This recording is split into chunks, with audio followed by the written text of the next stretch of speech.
The views and opinions of this podcast do not reflect the views and opinions of the United States government, the Department of the Interior, the Department of Defense, the Department of Agriculture, the United States Forest Service, the Bureau of Land Management, National Park Service, the Bureau of Indian Affairs, or any private, municipal, county, or state firefighting organization, any law enforcement agency, any medical provider, or any contractor employed by any federal agency.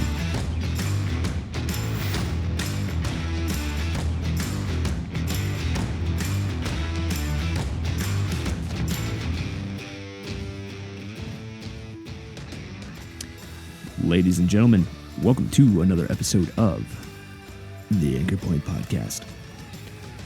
Today on the show, I've got Ben Gregory. He is a recent recipient of the grant, one of the grants from the Smokey Generation, Mystery Ranch, and Waterax pumps. He is selected for his work in 35mm digitized format photography.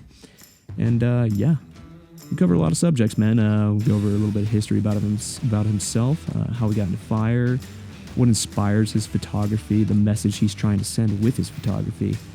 And also we do a little blurb about him being a veteran. He transitioned from the Air Force into fire. He did his 4 years with the Air Force, and now he's in his fourth year of firefighting. And we'll briefly brush upon that subject, and it's pretty cool, man. Anyways, Ben's a pretty cool dude. Hope you enjoy the show. Speaking of Mystery Ranch, I've been in contact with them, and they've got some pretty cool shit coming down the pipeline. They've got something coming out here soon. I've been working with them a little bit, and it's called the Backbone series. And basically, it's kind of the story of what we do in the realm of fire. It's going to be a 3-part series. And really excited to see what they've got planned. It's definitely going to be pretty cool. Anyways, hope you guys enjoy the show. Welcome to the Anchor Point.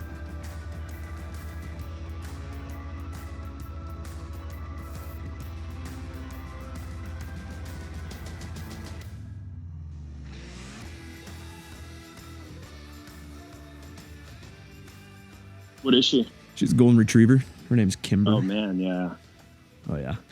Dude, she's rad, though. She's definitely she's a cool dog, man. She's got a hell of a personality. I dated a girl years ago that had a golden retriever, and I would take that dog out just walking. It was like I had a celebrity on a leash. Just everybody, so you got Brad Pitt at the end of a row. Like, everybody just wants to come and see the dog. And it's a ton of fun, man. They're great animals. Oh, yeah, dude. It's a funny thing, too, is like I got lucky with mine. You know how lab species or lab breeds, they're usually either like super spastic or like chill as fuck. I got the latter, so my dog's just hella chill. I'm very fortunate that she's not running around shredding everything up. Yeah, dude. Well, cool, man. You ready to get this thing going? Yeah, let's do it. Let's send it. All right. Ladies and gentlemen, welcome to another episode of the Anchor Point Podcast. Today on the show, I got Ben Gregory. He is a recent recipient of one of the Smokey Generation and Mystery Ranch grants for his photo project. Ben, what's up, dude? Brandon, thanks for having me on, man. Yeah, no worries, man. Welcome. So tell us a little bit about yourself, man. So I am with the Forest Service right now. I'm working out of Superior, Montana on the Lolo National Forest. It's probably one of my favorite forests in the country. And I'm really fortunate to get to work there in Montana. Beautiful country. Grew up in Tennessee, and honestly, growing up, knew nothing about wildland fire. My dad's a professional firefighter. There's a bunch of them in the family, and all I really knew about it was that shit was hard, and it fucking sucked. And I came out here and found out that's exactly true. It's hard, and it can really fucking suck sometimes, but the payoff is totally worth it. Oh yeah, dude. Yeah, I love being in the West. I spend time in Portland, Oregon when I can, and Tennessee when I can. Hell yeah, man. So how long have you been in fire, man? This will be my 4th season doing fire. 4th season? Yeah, so nice. I got into it as I was finishing up college. I was working at a veterans center, and there was a guy that we worked with who was part of Team Rubicon, which there's definitely people out there that know about Team Rubicon. And they were doing a program for vets getting them into Wildland Fire. I was approaching the summer. All the jobs at the liberal arts plant had dried up. There wasn't a lot of work. And I got into doing AD work with those guys. Nice. And I got hooked. Got totally hooked. So you're a veteran? Yeah, go ahead. You're a veteran? Yeah, I'm a vet. I was in the Air Force 08 to 2012. Oh, and no shit. I fixed airplanes for that amount of time. And I did my 4 years and not a day more, and got out and went back to school. Nice, man. Yeah, I had no idea that you were a veteran. That's cool, man. Thank you for your service. Oh, yeah, man. Thanks for your support. Yeah, dude. That kind of rolls into the following season. I got on with the Billings vet crew. I think I'll probably be wrong, but I think there's about 11 or 12 vet crews that the BLM hosts. Mm-hmm. And I want to say about that much, yeah. It's a super rad program. There's some awesome people in the overhead that are putting that on, and it attracts really awesome people crew-wise. And did 2 years with them. Just love those guys. They're awesome. And now I've switched over to the Forest Service and doing the Ranger District thing. Nice. And it's very cool. So, dude, quick question, man. What was that transition like from military life to the veteran crew over there in Billings? Well, how was that? What was that like? Well, I'd had a 4-year gap between the military and fire, so it was really more of a transition from the college life into fire. Coming out of the service is definitely a weird time. I think it's a weird time for anybody. Your structure is gone. Your schedule may be gone. For me, getting back into school, starting college was a great thing just to get that structure and that, just have a reason to go somewhere at 7:30 in the morning, Monday through Friday. That's an important thing. And a lot of people lose that when they come out. Going into fire, making that transition, it was awesome because you show up and there's 19 other vets with you. And they all kind of know how that stuff goes. They're reliable people generally. They all show up to work, on time. Everybody's kind of got that same vibe. They put their time in, and they did it in a place where you can't be late. You can't, be a jackass really, and expect to thrive. And so they bring, a high level of discipline with them. And it's nice jumping into that and being able to hang with it and sort of knowing what to expect from other people. Nice, man. So that familiarity going back into fire is just like picking up right where you left off as far as leaving the military and then going into the vet crew, right? Yeah, it's a transition that makes sense, I think. I'm glad that they're doing outreach for that. Yeah, it's better than somebody getting out and spinning their wheels and finding something destructive instead. Oh yeah, dude, that's no shit. And dude, shout out to all the veteran crews out there, man. You guys are doing some hard ass work, and you guys are recruiting some awesome people, man. I've never had a bad experience with a vet crew out on the line. So they're kudos rolling to you hard, guys. man. And some of them are they're starting to get their Type 1 certs done and making that transition. Yeah, Lakeview, I believe they just got theirs. I want to say last year. It's either last year or the year before, but they've made that transition. I don't want to speak out of turn. I think Air Vipa's working that direction. I think that's kind of the goal long term for a lot of those crews. Well, I hope so, man. Those guys definitely they got potential. A lot of them do, and I know that they can all make Type 1 status, dude. And those are some of the hardest working motherfuckers I've ever seen. Yeah. Hell yeah, dude. So we covered how you got into fire. Went over a little bit of a history, dude. Let's talk about your photography, man. All right. Yeah, dude. So your photography is pretty badass, dude. I was looking at your Instagram, and it's cool. And it has a lot of character, and it's almost like, I don't know, it's just super unique, and it's every photo that you take has a lot of character in it. It's almost like it's telling a story. So what's your photography all about? I appreciate your kind words first. Thanks. I don't know what it's all about. It's definitely kind of taken on its own thing. I like doing portraits. I like taking photos of people.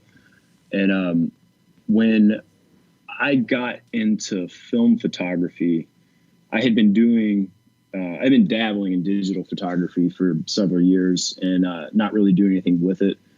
I was able to take good photos, but nothing that I really loved or cared about. Lots of pictures of, river streams and shit like that. And a lot of landscape and that's stuff. Great, but it's boring to me.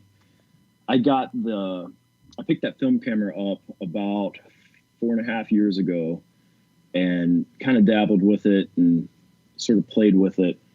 And then one thing led to another, and I quit drinking and needed something else to kind of waste my time and money on, and sort of went whole hog into the film camera. Probably would have been cheaper to keep drinking, it turns out. No shit, right? But maybe not for my health, but definitely for my wallet. Dude, speaking of not drinking, man, I'm actually in this challenge right now with my friends. We're doing no drinking June right now, so it's how's it going? It's day 7. Day 7, dude. I'm good. It's actually one of the easier things that I've ever done. So, yeah, I'm definitely. It turns out it's super easy if you just don't fucking do it. Yeah, it's easy, and even if you're out at the bar with your friends, it's not like a big deal or anything like that. Just fucking went out to dinner a couple days ago with a bunch of buddies and just didn't drink. Simple as that. Yeah, it's easy. Yeah, you can still go wherever you want. I just get the soda and lime now, and nobody knows the difference. So, dude, I got a thing for ginger beer, like the hipster ass ginger beers. That's like my jam. Yeah, dude, it's so good. Yeah, Cock and Bull is my jam, but mostly because everybody's got it. There's some like real niche ginger beers from some guy in some farm in the middle of nowhere that makes that shit, and like it's really good, but nobody has it. So it's definitely Cock and Bull. It's just hard to beat. Yeah, dude. That and Fever Tree. Costco, dude. I'm not allowed in there unsupervised, but hey. So anyways, back to the photography thing. So that was kind of, my new hobby as I was sobering up at that time. And I set out I was going to take 100 portraits of 100 different people. Uh-huh. And that was my way of sort of being able to reach out to strangers and also people that I already knew and loved, and kind of have an intimate moment with that person. And I blew past 100 people. I don't even know how long ago, because I got hooked on doing portraits and finding people that looked interesting to me. People whose kind of face told a story, I suppose. Mm-hmm. And but also, who for whatever reason or another during our interaction stood out. And so, there's pictures of people on like on my Instagram page. I remember their name, but I don't remember much about them other than that short interaction we had. And I'm so thankful that I've got that photo of them to kind of remember whatever kindness they imparted towards me. There's a couple of photos of people that were total assholes to me on the street. And I can think of one right now. Like, that guy is kind of a piece of shit, but I'm really glad I have that photo. It's become one of my favorite photos. It's kind of a memento of what the true world can be like. You got the good and the bad. Yeah, it's a good reminder of maybe who to emulate and who to not emulate. It makes me feel good when people appreciate my photos, because you get to see that you get to see that one facet of it. I get to know the story around it, and that's a really valuable thing to me personally. It's awesome, man. And like I said, dude, every picture of yours tells a story. It's like it captures whatever it is in the moment. Like, there's this one picture on there with a guy in a black hard hat with some looks like some cheatgrass in front of him, and he's just staring off in the distance. He's got like the 1,000-yard stare. And dude, that his facial expression, the way you captured that, it's like telling everything. I know exactly what that dude is going through. He's like, fuck my life, or what's next, It's kind of interesting. That was a hard day. Yeah. Yeah, you could tell just by the photo alone. You could tell it was a hard day. Yeah. When it comes to fireline photography, doing it out there, my favorite time is to do it at the end of fucking just killer shift. Something brutal. There's something brutal, yeah, and there's something that comes out on someone's face. And I've also learned that people are way more susceptible to me getting up in their face with a camera when they're tired. And maybe like doing what I ask them to, like turn to the left a little, quit looking at me and cheesing it, like just kind of relax or whatever, Well, that's a hard thing to do, man, is actually capturing a truly candid photo, man. When people are just not suspecting it, that is 100% one of the hardest things that you can do. Yeah. Yeah. Dude. Yeah. It's a trick. And you really, it's a bit of a gamble when you do it. Because, for all the good photos that I've produced, man, there's a pile of garbage behind it that, was just someone was blinking, someone was cross-eyed, they had the, finger in their nose, whatever. And and I like those too, but, there's that candid is tough for sure. Oh, yeah. So now, speaking of your photography, man, what is your inspiration for your fire photography, or just your photography in general? Like, what inspires you? I want to make documents of these things. And, I've heard the saying before, you don't take a portrait, you give a portrait. That's probably my favorite thing, is to take a photo of someone, and maybe somebody that doesn't consider themselves particularly photogenic or doesn't like being in front of a camera, and being able to give them something that we both think is special. Maybe their grandkids will think that's really special someday. I hope that these last, and these photos existing on a physical, piece of film, I hope that they can last as a document of the years that I'm doing fire and the years that these other young men and women are doing fire. I guess that's my inspiration, trying to capture these things, these intimate moments and these hard times, and these good times. I like it, man. And it's cool that you're doing this, because it's storytelling, man. That's what it is. I mean, nobody knows really, like, as far as the public goes, no one really truly knows what we do as wildland firefighters. And I think that it's important that, we have these stories to share. And your photography tells that story without words. It's pretty cool, man. It's definitely unique. Appreciate it. Yeah, man. So you shoot exclusively in 35 millimeter digitized format, right? Yeah, so I use the 35. That's what I do for, I call that photography, and everything else I do with my phone. When I take pictures on my phone. Yeah. I shoot photos with my camera. It's you'd mentioned it's tricky doing it with 35 millimeter. I think so too.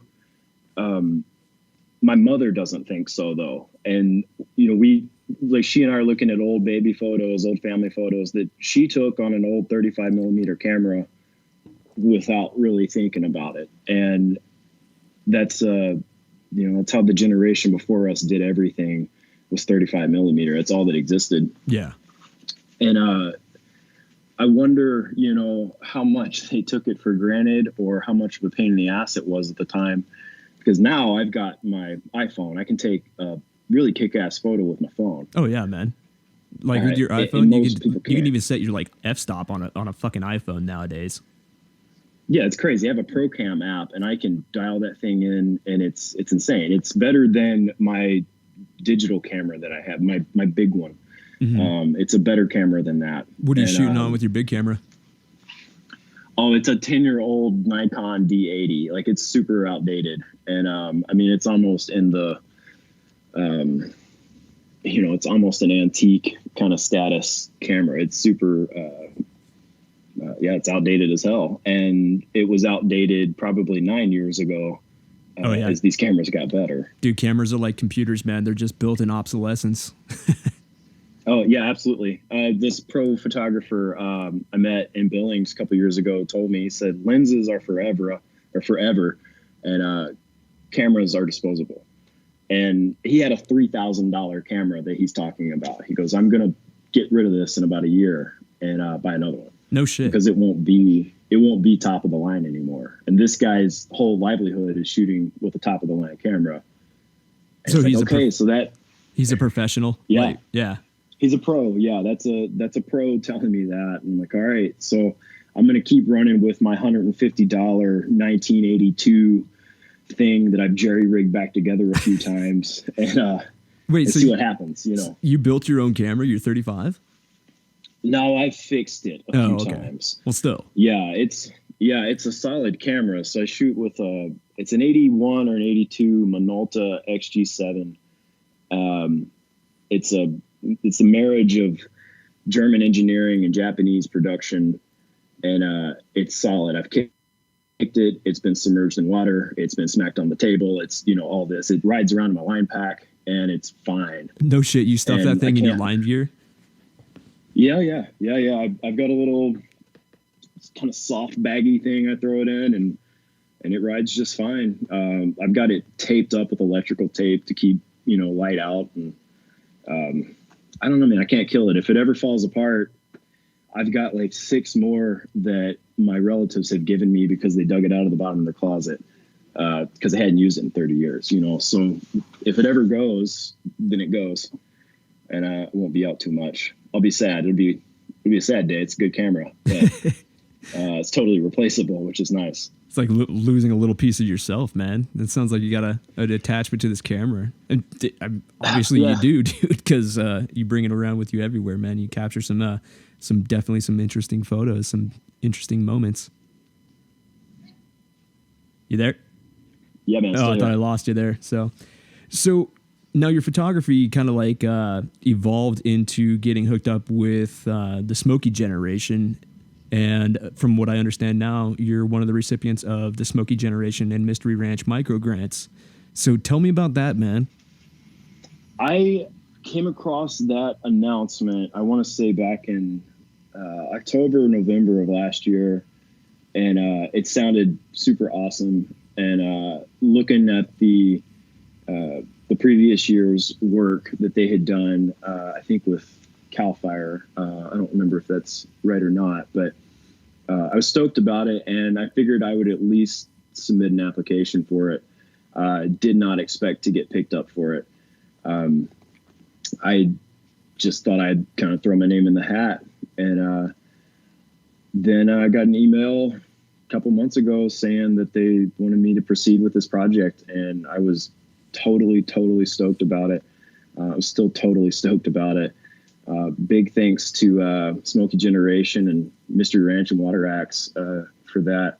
It looks like an awesome group of people that are participating, and I can't wait to see the other what the other participants produce this year. Yeah, man. So I interviewed Amanda Monti here. She was my second interview, actually, second episode, and she kind of gave me the download on what the Smokey Generation is all about, and how Mystery Ranch and Waterax are supporting that whole program. And I think it's awesome that they're doing that because, like I said earlier, man, you guys are telling the story of us. So the story of a wildland firefighter, the people that are behind the scenes fighting these fires, doing the work that no one sees. So I think it's really cool that we get that message out there. It's an exciting thing, man. It's nice that they're highlighting a section of wildland fire. You know, there's a million pictures that everybody's taken of their boots on Instagram, and you know that doesn't really give a picture of what's going on out there. And this is a nice way to support people who want to tell that story and highlight it and get that out there for people to see. I'm very stoked about it. Nice, man. Yeah, it's cool. And it's definitely probably got to be pretty cool for you being a part of this project with Smokey Generation. So what was, for everybody else listening right now, what was your project specifically on? So my project is specifically on portrait photography. So what I'm going to be doing over this summer is producing somewhere between 15 and 20 portraits of firefighters that I work with on the fireline. And along with those portraits. There will be some writing, either for myself. I'm going to try to get the subject of the photo to participate, but that may not happen every time. Yeah. To do some writing as well. Well, you know how Same firefighters are, man. As soon as a camera comes up, they make themselves scarce. Yeah, like sometimes it's hard to get them to let me take their photos. I don't know what it would take to get them to write 2 paragraphs, so we'll see what happens. But there'll be some writing that accompanies it, just talking about either the day or the events or what was going on around that photo, just to provide a little more context and insight into what's going on just in the photo itself. Nice, man. So, and that'll all be hosted on a website. Probably in the next month and a half, things should start rolling out. Okay, cool. That was actually going to be my next question. Are you going to be able to post that on your Instagram or any website? Yeah. There'll be links. So I'll be posting things a little more liberally on Instagram. There will be more photos on Instagram. On the website, it's going to be a little more kind of conservative as far as what goes on there. It's going to be a single photo with writing accompanying it. Instagram's going to be a little more Wild West. Like if there's something that I shoot that I like, I'm going to throw it up on Instagram. Hell yeah. The same thing with the stories. Like I use the stories just to kind of fuck around and have fun. I think that's what a lot of people are doing with Instagram stories these days. And, but keeping the main page is all going to be 35 stuff. And then the website will be dedicated to the project. That's going to be awesome, man. You got big things coming. So speaking of big things coming, I mean, what is the primary story that you want to tell this whole series? Like, is just want to do straight up portrait photography, or is there like an overarching theme of like what you're going to be trying to capture? It's going to unfold as the season unfolds. To be honest with you, it's the story. I think you mentioned this on your last show that you don't know what the season's like until it's over. This is true. It's going to be the same. I don't know what the story is going to be until it happens. So far this summer, the story is already unfolding, and it's going to continue to do so. So I'm going to take it as it comes and take my opportunities to make these photos happen and make this story happen. Hell yeah, man. Dude, speaking of the season, I mean, Canada, we just sent off God knows how many crews up there. I think it was, I want to say a total of 9 shot crews that we sent up there. And now we got a bunch of people mobilizing to the desert Southwest, so Region 3. It's heating up, man. It's starting. It's getting exciting. Yeah, it's getting exciting. It's so wet where I'm at. It's hard to tell, but looking at the NC web, it's definitely picking up, and I expect that people are going to be traveling a lot in the coming weeks. Oh yeah, actually, I was supposed to interview a buddy of mine down in Region 3, and got to kiss that one goodbye because he's going to a fire. I think he's going to what did he say? I think he's going to the Gila. So okay, guess gotta wait. Yeah, there's a few in Canada from my parts, and this is I think the first time in a couple of years I haven't been in Arizona this time. Normally I'm already in the Southwest, and so things are already a little different. Last year we'd already been on our second roll by the time this time last year. So it's a slow start, but around here, at least in Region 4, there's definitely a lot of grass buildup, and shit's starting to heat up, man. It might be a pretty hairy season, so we'll see. Though I never want to make a prediction. I'm usually wrong, and I've learned that everybody else is usually wrong too. So I just take it as it comes and see what happens. But it's coming. It's definitely coming. That's the thing, man. It's like no one has a crystal ball, and weather is pretty much you have a better chance of guessing the lottery numbers for predicting the weather. So we'll see how it goes, man. That's the 2017 season, everybody I talked to said it was going to be just a chill, easy year, and it was not the case. Oh, no. So who knows? Yeah, dude, I was on a helitac crew that year, and we did a lot of time out in the desert. So, yeah, we'll see. So what's the future looking like for you, man? What's your plan with the whole Forest Service? You got any big plans? Like what kind of quals you working on? Shit like that, man. What do you got? I have a stack of task books. Nice. And Yeah, I've got ink scattered all over the place. I'm hoping to get some of those tidied up this summer, and it looks like that's going to happen. And my plans in the future for fire, I want to get into aviation. Aviation. I think heli-tac is going to be my next move, and do that for a while and just keep seeing what happens. I'd like to make it kind of back down to the South at some point in the future, and see what the next chapter looks like. Hell yeah, man. It's always fun, man, trying to like, there's just so much opportunity out there. It's kind of fun, like trying to determine your career path with this, because the opportunities out there are pretty much endless. There's a lot of directions. And there's something to be said for getting laid off at the end of the year, because then you get some time to think about other things too, you know. Oh yeah. You try get to go back to school. Some stuff. You work with your emergency medicine. Get some work experience. Oh yeah. And speaking of emergency medicine, man, you were saying earlier before we started recording that you have a lot of medicine, like not paramedic, but some EMS experience. Yeah, I wouldn't say a lot. I have enough at this point, and I really like doing the line medic thing. It's got to be the best way to be an EMT. Oh yeah. Out of all the ways to be an EMT, it's definitely my favorite. Did some time driving the meat wagons around, and it's a pretty soul-sucking career choice, and I'm really grateful to the men and women that do that. Dude, no shit. Yeah, having ridden in an ambulance, I'm sure glad those people are out there, you know. But it's tough work, man. It's really tough work, and it's nice to come and get to carry the blowout pack around and do the boo-boo nursing and is this athlete's foot? I don't know, man. Shit. I love how many questions people ask me that I'm totally unqualified to answer about their irritable bowel syndrome or whatever. I don't fucking know, dude. I just go to the med unit, dude. This is way beyond my scope of practice. Go to it. That's cool, man. Yeah, it's definitely fun. I just got my EMT here, and hopefully I'm going to be doing a little bit more of that in the field. So it's a super fun thing to know how to do and know kind of how the body works and what's keeping you alive. And it's a blast. Yeah, super blast. That's the one thing too, is this, like, I wish I had done that way earlier in my career instead of waiting until like I was 11 years deep in the game to like actually go get my EMT. So.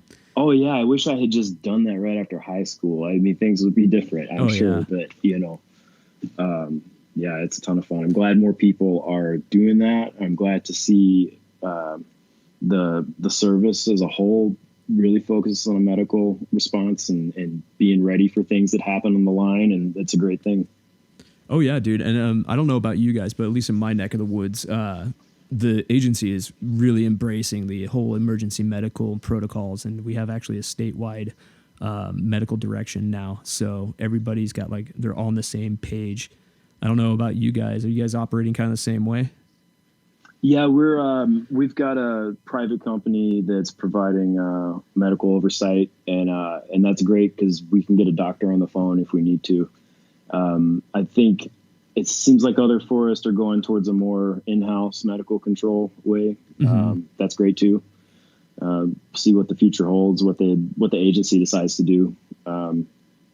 It's good that they're supporting that, and it's good that they're supporting training for their EMTs as well. We're doing some EMT training this week, going to get some endorsements and certs done. And nice. That's an awesome thing. That's more things in our pocket that we can address out there and keep people safe and keep people healthy and working. Oh yeah. Especially when shit's like critical need and you like if you're the first person on the scene, it's definitely nice to have that shit in your back pocket. That way you don't have to wait for advanced care, you know? I mean, you got to get them to, definitive care, but you can actually do something to help somebody. Practice. Like, you know, everybody uses the Traverse. I hope you've opened it up and looked at it, because it may not make sense if somebody's freaking out because they're hurt, you know. You got to practice and train on that stuff. There's a lot of straps and shit in that TRS system, but the utilization or the ability to use that thing, it's like endless, the possibilities, what you can do with that Traverse rescue system. It's a badass little system. Yeah, it's super sweet. I love it. Oh, yeah. It's kick-ass, dude. Well, shit, man. What do you got planned for the off season, man? I understand you're going to go back to the old PDX, go hang out in Portland this year, or are you going to do something else this year? I'll definitely have to go back there at some point because my stuff is in a storage unit there. So I'd like to get my crap back, and I'll definitely be out there at some point. And I love being out there. It's a great city, man. It's I love beautiful it, place.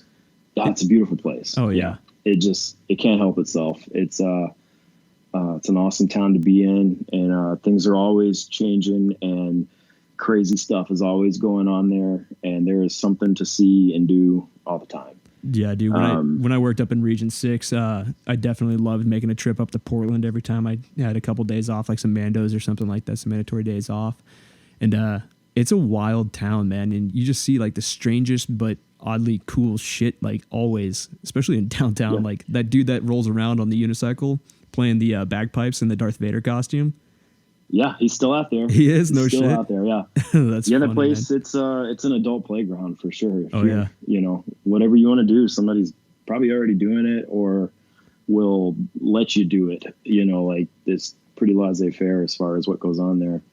That and the music scene is pretty bitchin' too, man.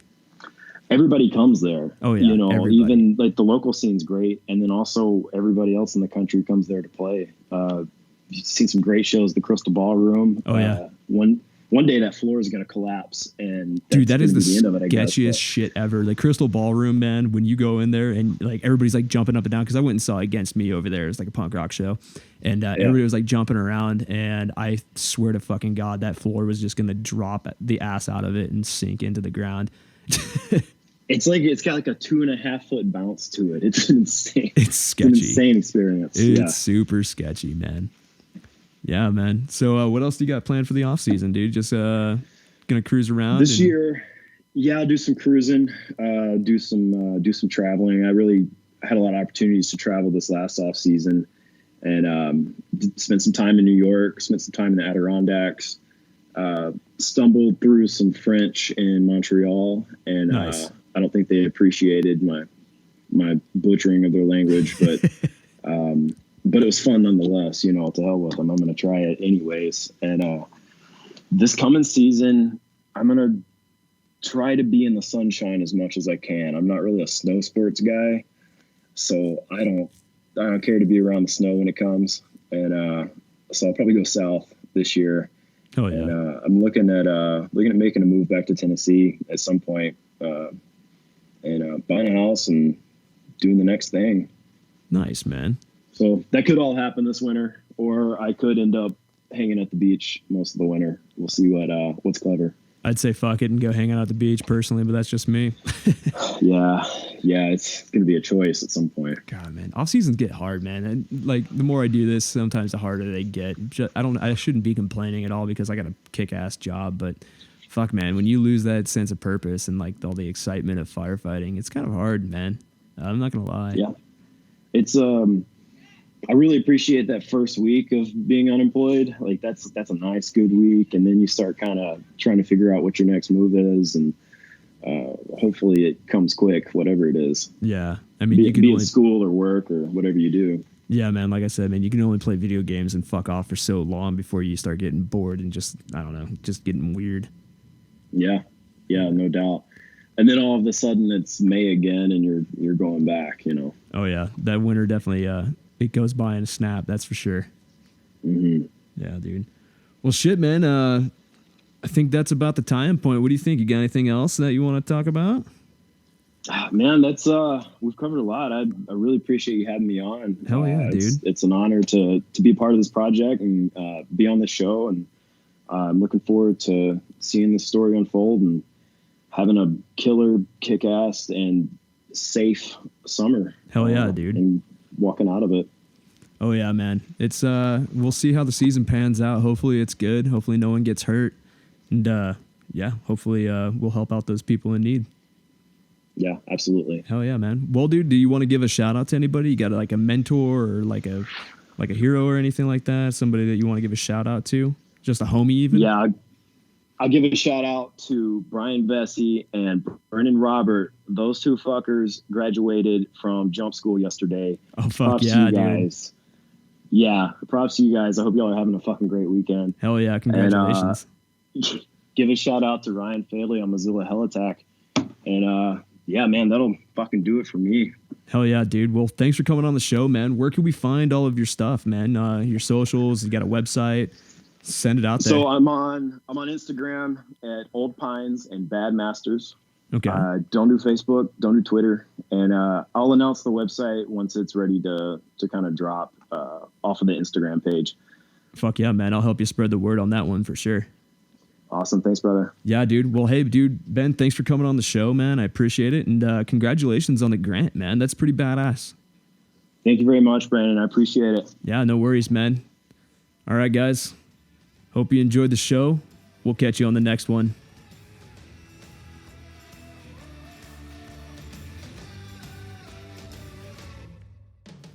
All right, there we go. Episode 8 in the books. Ben, I just want to say thanks for coming by. Well, you didn't really come by. We did that all via Skype. So, but yeah, luckily with modern technology and the new equipment that I got, we can do that. We can facilitate these kind of things remotely. Dude, congratulations on the grant, winning that grant with Mystery Ranch and the Smokey Generation. It's definitely badass. And yeah, to everybody that's listening, definitely go and check out his Instagram. Go check out his photography. Like I said, man, he does 35 millimeter, which is a bitch to shoot with. Let's be honest here. But yeah, every photo definitely has a lot of character, and every photo has a story to tell, man. It's definitely unique and very cool format. Ben, once again, dude, thank you for coming by. And to everybody else that's listening, keep spreading the word, man. Definitely appreciate you guys who are tagging us in photos and mentioning us on the old socials. Definitely appreciate that. And if you guys got any badass photos or a cool story to tell, definitely slide into our email or our DMs on the old socials. Let's get the word out there. Thanks, guys. And also, one more thing. You guys can swing by iTunes and drop us a rating. It'd be definitely appreciated as well. Got more to come. Keep it tuned in. Really appreciate it. Ben, once again, thank you. See you guys on the next one.